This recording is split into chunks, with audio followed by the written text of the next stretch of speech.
民党前立委蔡碧如伫民众党这前主席郭文铁收押禁言了，头一摆上广播节目讲到，即摆检方一直强调讲，关键证人外号干嘛这个柯启如，因为人无倒来国内被通缉，蔡碧如嘛认同柯启如应该确实倒来呢台湾讲个清楚较好。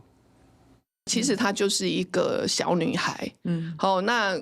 柯文哲其实形容的是对的。以前我在市府的时候，他家有假，他都会跟我讲说：“碧如姐，我下礼拜休假。”我说：“干嘛？去日本玩。”我听到的都是去日本玩，去日本。但他这一次被羁，他这一次被羁押，很大的理由也是就是因为橘子啊，对啊，你就变成畏罪潜逃了，做贼心虚，所以才不回来嘛。那你这个就说不清啊。所以他其实应该第一时间就应该回来的。对。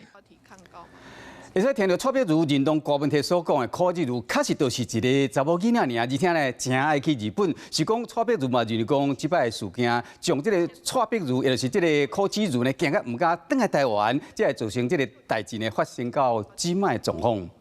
Hello， 我是张新文。想要抢先掌握最及时的新闻资讯吗？赶快订阅、按赞、开启小铃铛，锁定华视新闻 YouTube 频道。